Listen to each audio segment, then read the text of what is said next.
always knew I was going to be an artist. But when I first picked up a camera when I was 17, I loved the immediacy of it. And the first roll of film, all my friends were naked in my dormitory at my high school. They were all dancers, ballet dancers. And there wasn't erotic at all. They were all in these, I put them in Renaissance poses. And I love the collaborative aspect of it, but also the solo part of it too, being in the darkroom or being alone with your images, editing them, conceptualizing them, drawing them out before you did the photographs. So there's this part of it that's very collaborative and like a big event, you know, or circus, my shoots sometimes. And then there's the solo aspect. So I love it. I love both parts of that. In the 80s, when I was showing galleries, you could not do commercial work. And not only did I do commercial work, but I sort of blew up in that world. You know, I blew up and I kind of dropped this bomb. You know, I wanted to. I set out to do that. I wanted my pictures to stand out in the magazines. I wanted to make my pictures look different from everyone else's. I wanted everyone's doing black and white, doing grunge, and Bruce Weber and Herb Ritts and Peter Lindbergh. It was this very, you know, that type, but also and music and everything was very dark, and grunge was happening, and my pictures at that time were like super saturated color. I wanted to do the opposite.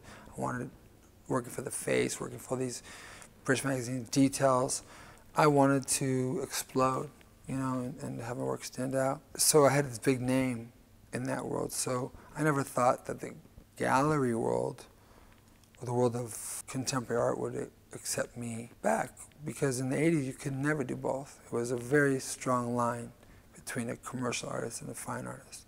So when I started working for magazines, I really felt that I'd burnt that bridge. I never thought about style or anything like that. I think it's just what I'm attracted to, that will work its way into the photograph. You know, and because I'm so involved with every step of making it, from the concept to, you know, really the building of things or the painting of things and the creating of things, you know, it just gets there. The vividness works its way into the photographs, just sort of because it's what I'm attracted to. I'm really into clarity, not only of the image itself and having the image almost three-dimensional, with clarity, without grain, without digital breakup, but I think, you know, in a very analog way, because that's where I grew up.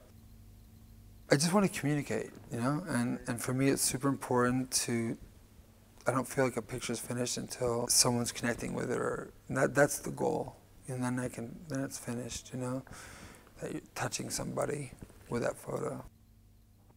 You know, I just created these monuments to the Industrial Revolution, but although they're miniatures. I was in Maui and this image popped in my head of this little glowing temple, and how it was the first part of that was gas stations, and seeing this little gas station glowing in the jungle. I could see it really clearly. And then I just had to go make it, and as I made it, then I started understanding what I was doing.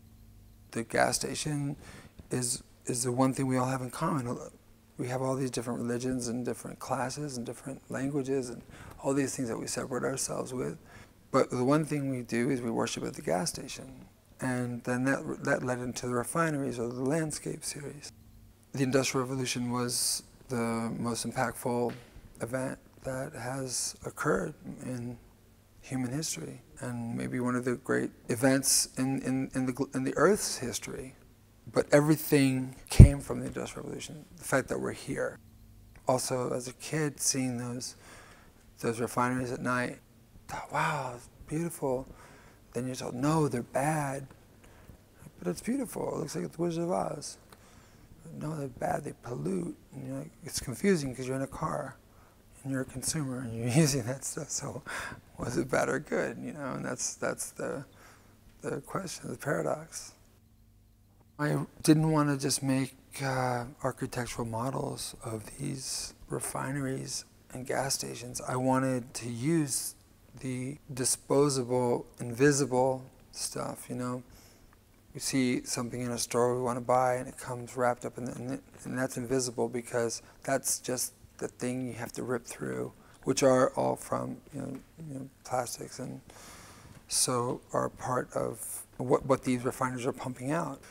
I wanted them to look like as much like refineries as I could, so then from a distance you would think, oh, is that Photoshop or is that a refinery? What's going on there? And then you get closer and you realize, oh, it's a bendy straw, and that's a plastic curler, and those are the soft drink cans. It intrigues you long enough to stay. And why would somebody spend all their time doing this?